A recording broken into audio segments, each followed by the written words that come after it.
and you'll see, actually useful to know, if it is being recorded, this little button in the top right hand corner is lit up.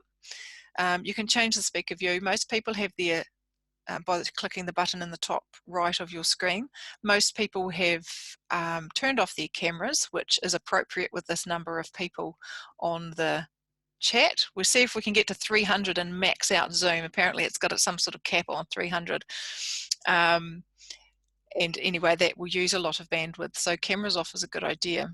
Now there's a chat box in the bottom of the screen that Turi has at least discovered. Now when there's been a comment made in it, it lights up orange. So you'll see that on the bottom of your screen. And you can chat in there. So the question there that I'd like to ask is, just within a couple of words, what are you most hoping to get out of today's session? It might just be connecting, hooking into the grid with people working in the space. It might be particular bits of familiarity with technology, or it might just be an overview, or some other amazing thing that you may or may not receive. But we can take this as step one. So I'm not going to, I'm just going to get on for the majority of people. So now I'm going to just share my screen so you can see my presentation there. Hopefully you can see that. I know, I'm sure you're all very good at looking after yourself and doing all the things that you can. But just take a wee moment to remind ourselves and take a little breath myself even. The old adrenaline can be pumping quite high at this point. Remember those look after yourself things. Many of you might be managing staff as well, and just to alert you to this very downloadable toolkit on looking after yourself that might be useful to circulate with your staff. There's a lot of great stuff going through at the moment. So telehealth simply refers to the use of technology in any way, shape or form as a way of delivering healthcare. So it's not an intervention as such, it's a format for delivery. It's often thought about as this type of session, Zoom, doing things by Zoom, but it can be a wide range of things. It can be a totally standalone online course. It can be information provided on a website. So as we think about what our clients' needs are over this next few months, it's useful to think about the widest range possible uses of technology.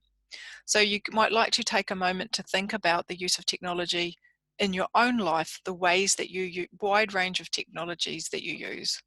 I'm not suggesting we rush out and start designing apps, but there are options beyond simply video conferences, but video conferences will get us a long way too in this next time, over these next few weeks. There's two ways that I thought about breaking down the use of technology that's sort of used in this space, and they talk about asynchronous and synchronous use of technology. So let's start over here on the right with synchronous. That is what we're doing right now. So this is a forum that was designed for us all to come on together at a particular time slot and exchange some information. So it may or may not be recorded the way that we are recording at the moment, enabling our clients to perhaps watch it later.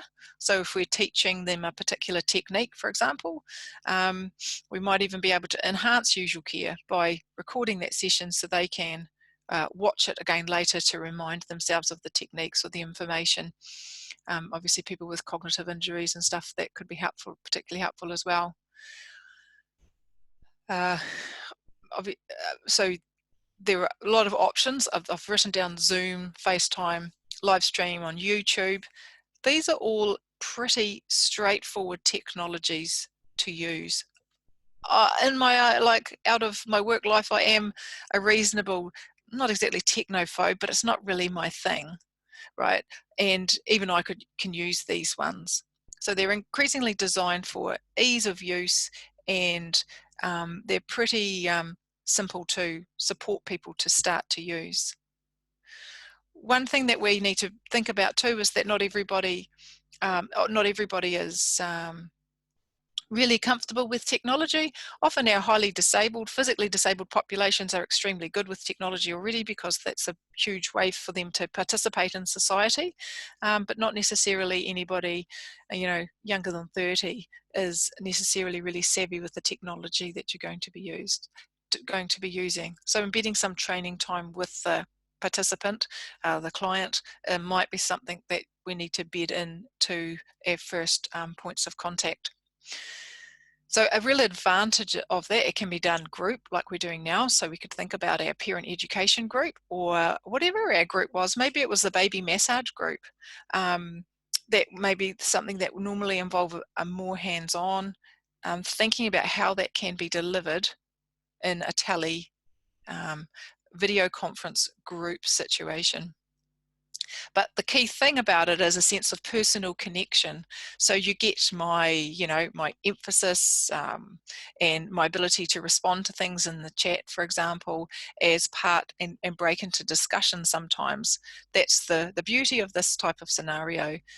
Asynchronous is more a situation where you have a discussion board of some kind. Some of the basic functions in Facebook would be examples. The email SIGs, they're examples of this way of working. There's a high degree of flexibility, which some people will prefer. Mum can get on there and do some discussion in this parent group in the evening, and you can catch up on it in the morning once you're back at work, that sort of situation. So high degree of flexibility, but a lot less personal connection. And where there is challenges with confidence or and some of that personal support is going to assist with their motivation to change their behaviour or do something differently, then there's less support with that kind of format. So just giving you a couple of different ways to separate out and think about the types of situations that you might be applying the telehealth. Another way to think about what type of use of telehealth delivery for different types of situation is to think about a tiered approach to healthcare delivery. So some of us will be experiencing higher or lower resource demands at the moment. So if your resource demands are lower, then go for it with the top of the tier with highly individualized supports. But some of us might be able to take this as an opportunity to make support and information available more flexibly to a larger pool of people.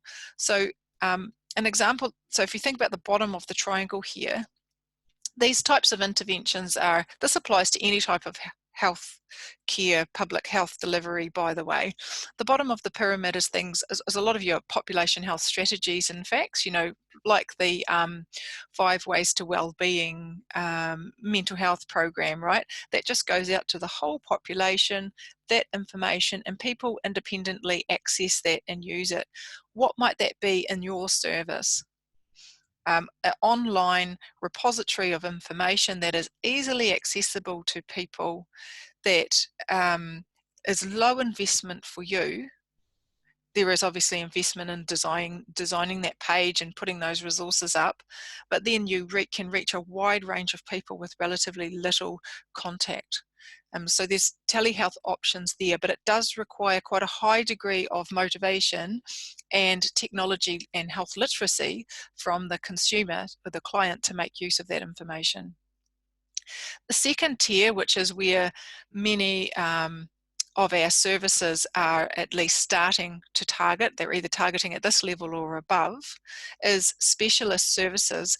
But we have a cluster of clients that have very similar kinds of needs, but are able to um, are reasonably motivated or able to respond to information when it's presented in a tailored format. And so that's um, your parent group type situations, or whatever your client information, or your carers groups. And you might have to prepare a curriculum, which you might have already. It's a matter of, if you've done that in person before, thinking about how you're going to do that online. And finally, more individualized, intensive, but highly tailored intervention. And you may do that in more of like an individual Skype or Zoom, use of Zoom technology. Okay, so thinking now about your particular work area, what do you already do that would fit into each of these different tiers of the model? And what might each of those types of servicing look like if it was arranged via a technology delivery system? Now, it can be things as simple as an email chain, or it might be just getting a bit looser about putting more of the resources that you normally hand out at some kind of client contact, putting them up and making them available online. Many of our clients are going to need some personalised support to implement the change, but some will be able to move a long way forward if that information is just is somewhere available and they are able to seek it out. Any questions or comments at this point? Okay, so what I'm going to do now is get you guys into breakout rooms, and this is also by way of modelling um, by way of modelling what is possible on Zoom for those of you thinking about using it for groups. So I'm going to, let's see if Zoom can cope with this. If you do find yourself dropped out, and we are getting up towards the 300 here, if you do find yourself dropped out, then just get on the link and come back in again, and you'll come back into the main meeting room. So I want you to get in, I'm going to randomly put you into groups of 5, and I want you to share together your existing thoughts on how you can use technology for the role you already have, given what I've already shared about synchronous, asynchronous, and levels of intensity of service delivery. So I'm going to open up the breakout rooms, and you will get an alert on your screen to say click to join breakout rooms. Once you click it, you will pop into a small group with 5 other people and then have that discussion. Once I've set up the breakout rooms, I will type out the instructions for the reflective conversation. Again. Okay, let's give it a sec.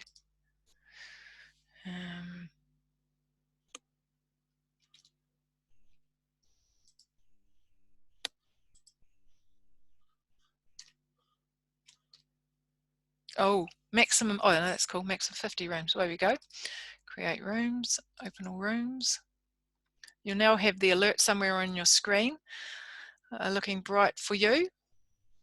Those, yeah.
Okay, there's a lot of people that haven't clicked their breakout room link. So somewhere on your screen is an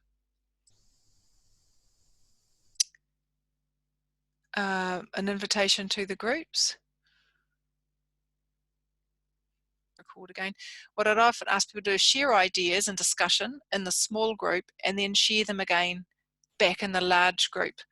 When you ask people to share in a large group, you tend to just you end up hearing from a small number of people who are very comfortable in this type of forum, and their comfort and confidence tends to grow, and they often take up more discussion time, and other people become increasingly less confident and say less.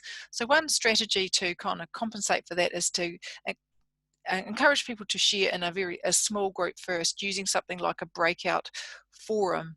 I'm most familiar with Zoom, but other platforms will have something, or many platforms will have something similar. Because this group is so large, I'm not going to ask you to share again in a big group. But what you can do now is how to, do what you're doing actually, is put your questions in the chat box. Put your ideas that you've just shared in the chat box.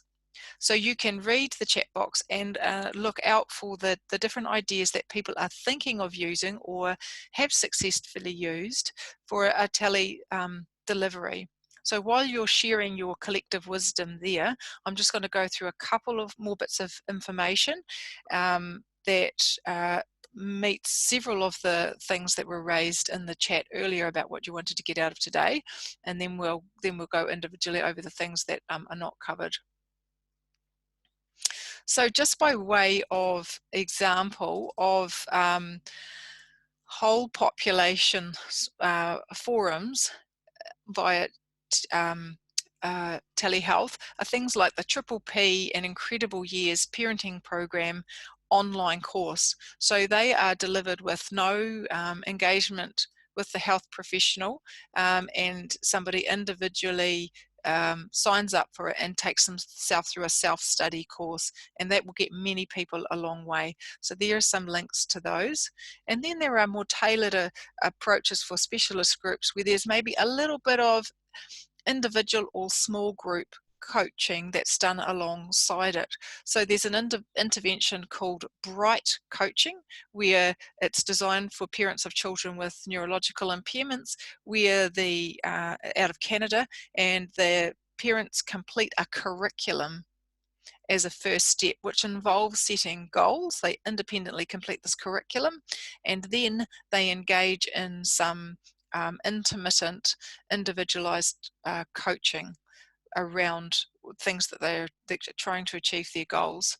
There's also people developing coaching bots that give that automated faux personalized help. So that's but it's actually computer generated. So those kinds of things are increasingly coming on the market for the specialist disability population. I don't expect you to rush out and buy one of those this week or anything.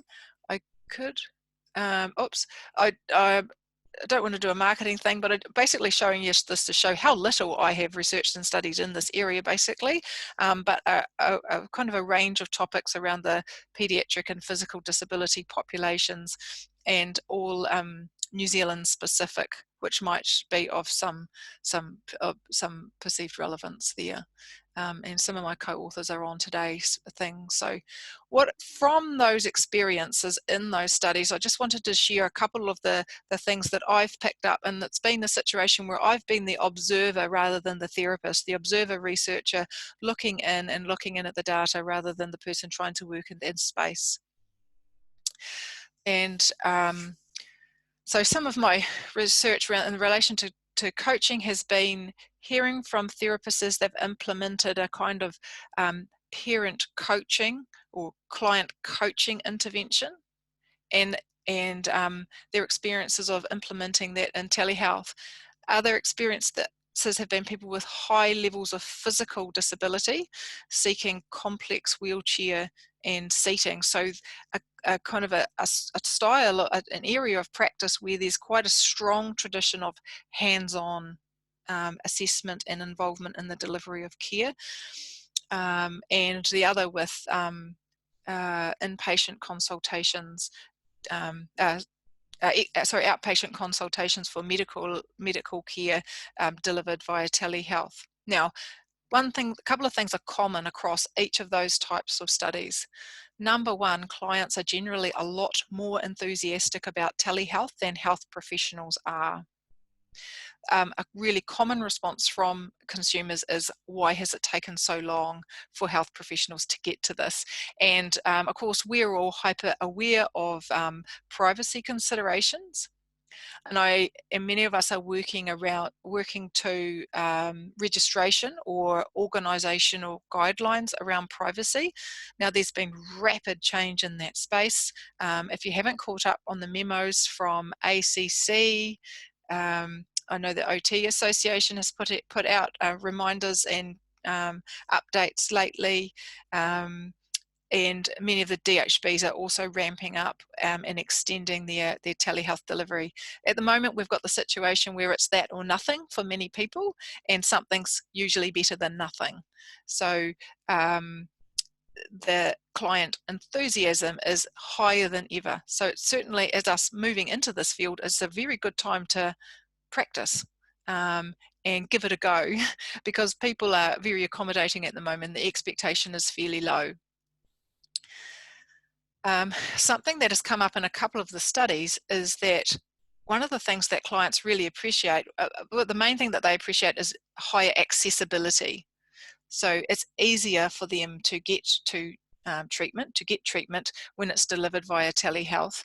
And we often think about how health professionals are often oriented to, how am I going to build that clinical therapeutic relationship via telehealth, and see that as a risk, especially with our tangata whenua, where from a multicultural perspective, that development of connection and a relationship is often even more significant than it is with a Pākehā, general Pākehā population, or where the client is a lot like you in some way, and often in the way of appearance, dress, a skin color, sort of expected education level, and so on. That development of relationship is likely to happen a lot more readily. So what we have found in the research is, however, is that our clients do not tend to perceive that as a barrier. And in fact, many clients have sometimes reported that they see this as an opportunity for health professionals to really step up their communication skills. As many of you have raised in the chat, the communication skills becomes absolutely critical. And because you have less verbal to go off. And the other side of it is that we get less information. If we're used to visiting people in their homes, we can get less general information from clients, their circumstances, what's happening in the family, what the physical environment's like, what does it smell like? For some of us, these are significant parts of our clinical picture. Something that was raised by clients in the research is that they value being able to maintain more of their own privacy by telehealth, because they're in greater control over what the health professional knows or is told or can see. Now, that might feel uncomfortable for us as health professionals on one level. On the other hand, this is an example of how telehealth delivery raises people's sense of autonomy, their control over the healthcare encounter. And a high degree of autonomy is in many ways associated with positive self-management of one's health condition. We often think about our clinical reasoning as sort of taking in that wider context of information, but in a telehealth situation, our clinical reasoning is limited to the lens of the client. So our clinical reasoning is more limited to what they can tell us or explain or describe to us about what's going on for them. That puts them in a higher position of control, so it kind of equalizes that relationship, which we're all always striving for in healthcare, but it really steps it up or forces it in a telehealth delivery situation. Many health professionals are concerned about privacy and security of client information when using a tele platform, and you should be concerned about this. That's where you follow the directives of your organization and they give you advice. You should, if you're working alone or you don't have clear direction from your organization, you should look for your organization's the platform's privacy statement. And what I've noticed since the psychological analytica thing with the US elections a couple of years ago, the platforms have gotten a lot clearer about what data they collect and what they do with the data. So if you Google the platform that you're using, Zoom is particularly good, and Mindy just alerted me to the University of Otago Zoom security information is really nicely explained, and so you're welcome to look that up. The easiest way to find that is if somebody finds it or you have it at your fingertips, Mindy, pop it in the chat box, but just Google Otago Zoom in the main search tab and that will find it. They've moved a bit further away from the jargon than it used to be. So the main thing that all of these platforms do, including WhatsApp, Zoom, FaceTime, is harvest information from our computer systems and the other things that we're using. That is already the case with every app on your phone and most of the things on your computer as well, especially if something like Facebook, but the same goes for Zoom, for example. So that is so that is the situation, and that is kind of the world we're all in. Becky, George, I'm just wondering if you would like to make any other comment there around that. I know you've got a lot of expertise in this area. Mindy, you might need to unmute Becky, George, or maybe I could. There you go. Hi, everyone. Yes. Oh, do you want to stop sharing, or shall we carry on? I can stop sharing. Just go for it. Go for it. Okay. So just to let people know, I've put a couple of links into the chat space, but it's difficult to go back through the chat. Sometimes it doesn't go back as far as you want it to. So we've got a website nationally in New Zealand, telehealth.org.nz website, full of great resources, fantastic processes, and clinical application of etiquette, talking through consent, talking through a number of other things about encouraging ourselves and our consumers about how they interact with telehealth platforms. We also have healthnavigator.org.nz have now got a telehealth specific guidance on there too, so I recommend going to have a look at that one. AHANS also have their statement out about telehealth. WFOT, so our World Federation, have got a bit of an old position statement, 2014, on telehealth. And actually, I was just talking to Mary and Megan on the chat earlier, and actually, I think it would be a great opportunity for OTNZ to develop their own position statement. And I think, Fee, that would be something we could have a chat about with these guys and see if we can get something sorted pretty quickly. I would encourage all of you to engage and connect with some of the clinical discussion platforms that are out there around using digital health at the moment for practices. So there is a network called Clinical Informatics Leadership Network, and that is for clinicians who are involved in digital health. That's most of our healthcare providers, and particularly those using telehealth. So I would encourage you to have a look at that particular network. And I would also encourage you to have a look at our network, which is the Allied Health, the National Informatics Group. So I currently chair that group. It's a really robust group, and we are meeting next week. So if anybody wants to join, have a chat with their colleagues or contact me directly, thanks Fee, and we can hook you in to that meeting. That meeting is also conducted on Zoom.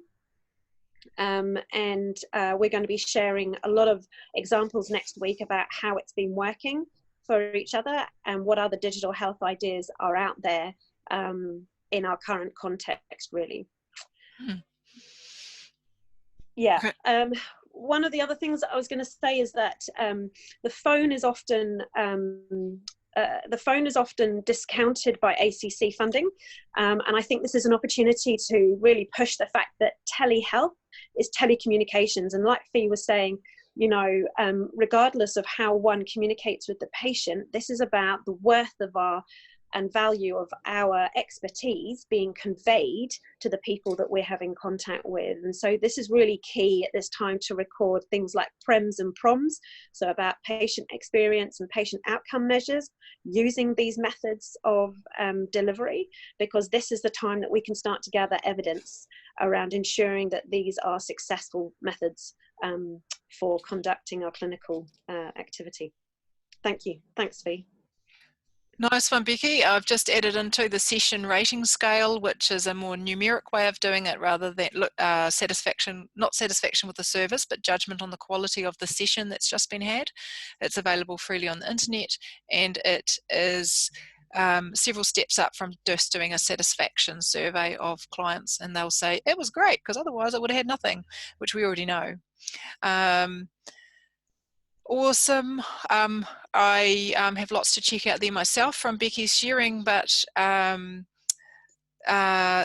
Allied Health New Zealand, Mary, you might want to remind me, or Peter, remind me of the full name of that, but they have a great little, very short set of guidance and a sort of position statement on the use of telehealth, which is really, really helpful.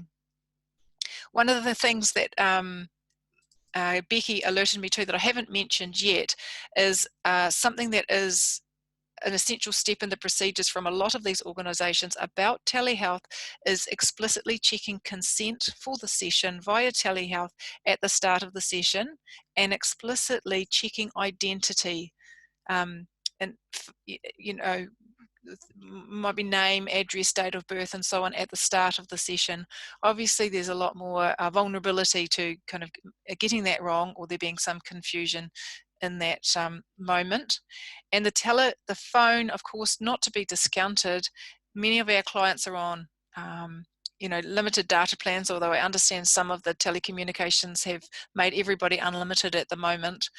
Probably not enough, all of them have, but and of course Wi-Fi is an issue, so for some people, so don't discount the telephone. You don't need to be able to see people, and in fact when we can't see them, well, depending of course on what you're doing, but when we can't see people, we do tend to listen better.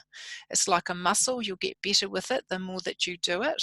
And you know, just this whole other way of doing our kind of clinical data collection and reasoning. Fee, I would agree. I just want to pop in there about the Wi-Fi for our rural clients. So that was an issue in our small group we talked about. And I know that the government are obviously really working hard on internet and Wi-Fi connections for those areas, looking to the use of radio when they really cannot increase the capacity or the distribution of that network. And what we also talked about was the fact that, like you mentioned, some companies have taken the caps off. So it'd be really good to know which companies they are, and that's something I need to research, because we can then reassure clients that they don't need to worry about data on their Wi-Fi. And we also need to be aware in our own communities and with those clients around connection is around data, and if they don't have, certainly of use in that situation. Nice one, thanks Becky. So I just wanted to touch on one last thing with one other main point. I think it was just the one. Yeah, one other main point around perceptions of health professionals around the use of telehealth, and I know that everyone here is embracing it, but just wanted to alert that one of the common barriers that comes up is a perceived loss of professional identity when moving to telehealth. This may, and I'm partly saying this because it may be helpful in understanding resistance among any of your colleagues to telehealth. So many health professionals are concerned about a loss of their special professional skills and status that they associate with putting their hands on people in some way or other.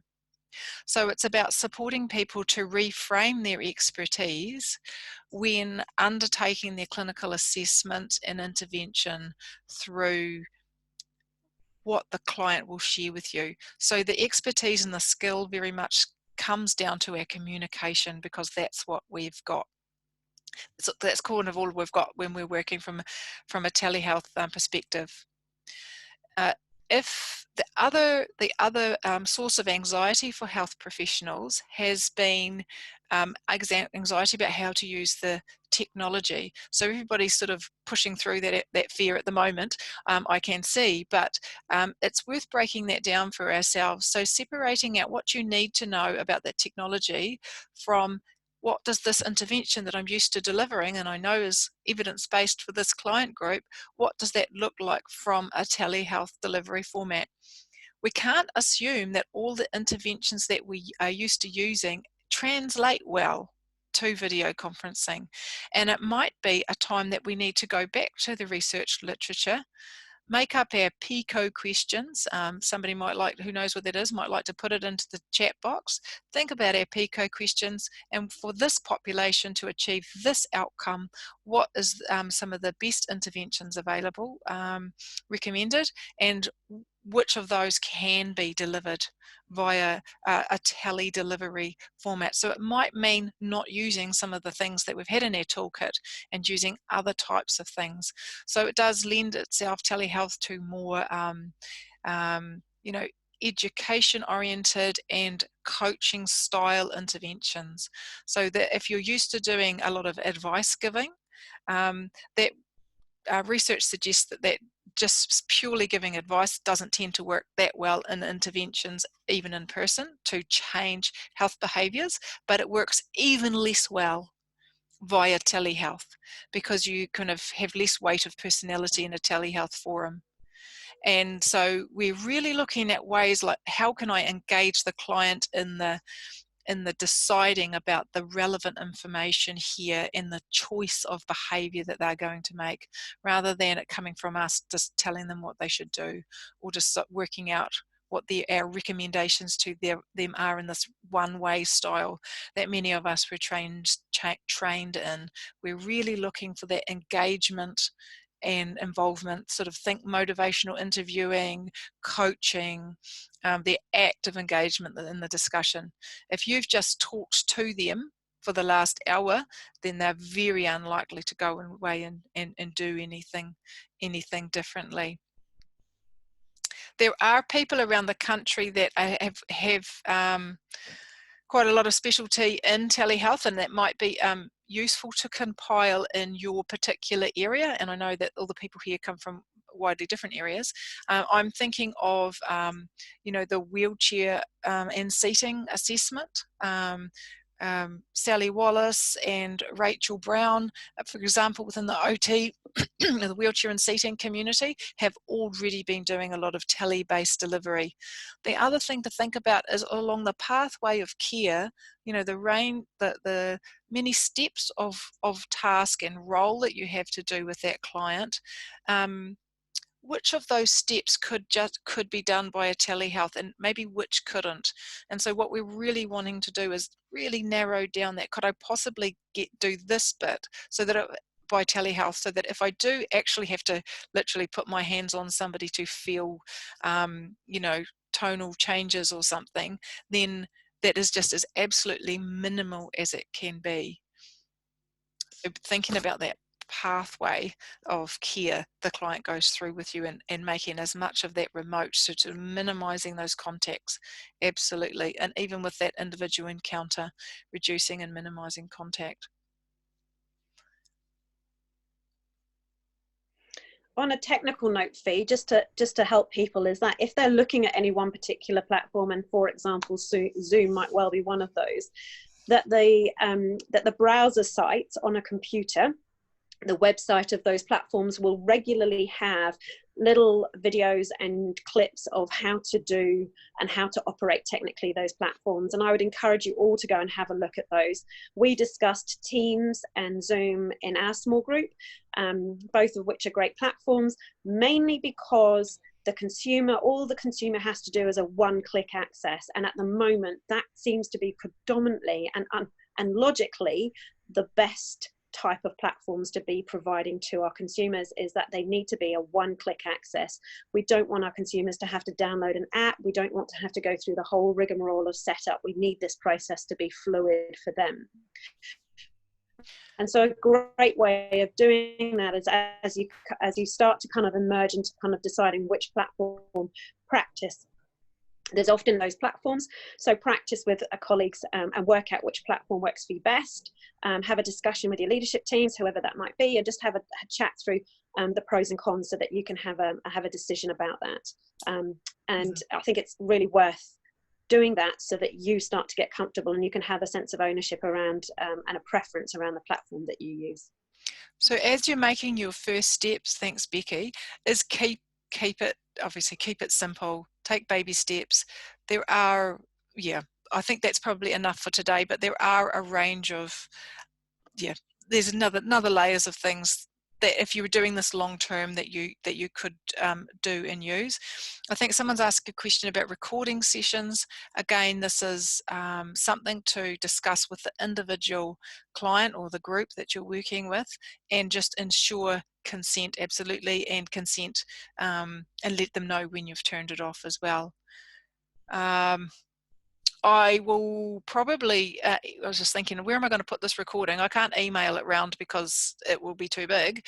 I'll put it somewhere on the University of Otago website, and I'll circulate the link to that along with the other links shared today by the same way that I circulated this meeting. So if you get the link, email from me, which I did originally through the OT community and my physio colleagues, just share it far and wide. Share the love. If there is interest in a follow-up, more specialised Zoom, telehealth training session, let me know, and some of you might not even have my email address. If somebody could type that into the chat, and we'll see what we can do. And just by way of making the University of Otago feel better about me doing this in work time, I do teach a paper. If you've got a spare 2,500, running semester 2, so I'm pediatric rehabilitation with children, and there'll be a very strong telehealth lens. I do that this year, I can assure you. It's all highly applied, and we do this is my particular specialty area, but we run a suite of papers at the RTRU that are relate to lots of different health conditions. So if you just Google me, Fiona Graham, you'll get the first Australian geisha, and then you'll get me, and you'll be able to find the material from there. So thank you all for your fabulous attention and commitment.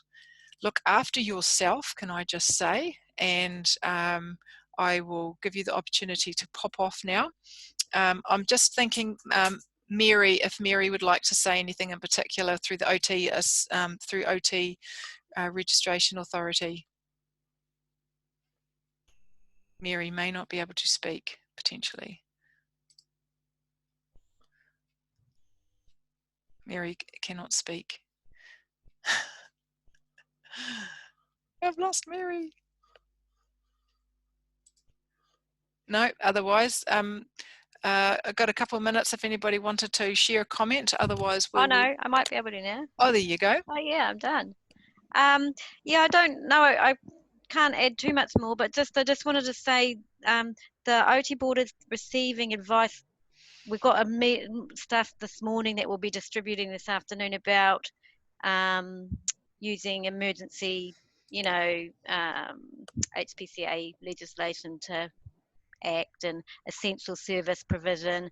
So really keep an eye on our emails and our social media page, because we will be giving you updates all the time. We're getting people ringing a lot about are we essential services, what are we going to provide, who's going to tell us what to do. So but we really need to support the telehealth option to keep everybody safe. So that's what our main line will be. But Andrew and I will host a webinar next Monday. So save up any tricky questions for that, and it could be to do with some of these privacy things and stuff that you're worrying about doing before you launch into doing it. So we can do our best. I mean, none of us really know the boundaries of what to suggest, but I think we've got a broad scope to practice in a state of emergency, especially as long as you've got people that know what they're doing around you. Thanks, Mary. And I think in terms of the legality and litigation and, could I potentially be sued if privacy was breached? If you followed your organisational mandate to use this technology, you will not be personally liable if in the very unlikely situation that there was a breach of privacy. It's very unlikely that the video would end up going viral on the internet because of a session occurring through an online platform. You do surrender the privacy of your use of online, the apps you use, and that sort of, what's it called, sort of that data harvesting stuff that goes on and the way your computer is used. But we've already pretty much, anyone with a smartphone has already given up that privacy anyway. Peter, if you're still on, there's been a few requests about how do I make a donation to the Research and Development Fund of the OT Association, which a lot of people are really committed to doing, of $5. Could you provide that link, please? Okay, thanks. Or information. Yeah, thanks. And just before I give that information, I just wanted to thank you personally for giving up your time and for your organisation for allowing you to do so. And Becky as well, thank you so much for your contribution. We will, through Tui and Ruth Spain, be in contact with you folk, because the guidelines for telehealth is not something that dies at the end of this conversation. It's something that we need to keep alive. I'm particularly interested in weaving in the bicultural content of that as well, so that we can actually, if nothing else, show some leadership in this area.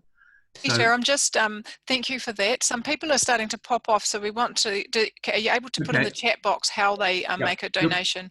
If you could just write this down, and I'll probably pop it in as well. You can just direct a communication to me, peter@otnz.co.nz. I'll repeat that, peter@otnz.co.nz, and just state that you wish to make a donation. We'll send you an invoice. Thanks, Peter. Okay, ka kite anō, and we'll have continue these discussions through other forums. Thanks very much, everyone. Go well. Special thanks to you, Mindy. It's a pleasure, Fee. That was a great turnout. Well done. If only I had so much interest in my academic papers, I'd be professor. Well, it's coming. It's coming. We did put out a memo for a telehealth rehabilitation a year or so ago, and there wasn't a really positive response, so we didn't. Maybe we should revise that one. I would say so. Refloat it. Definitely. Alrighty, Fee. Well done.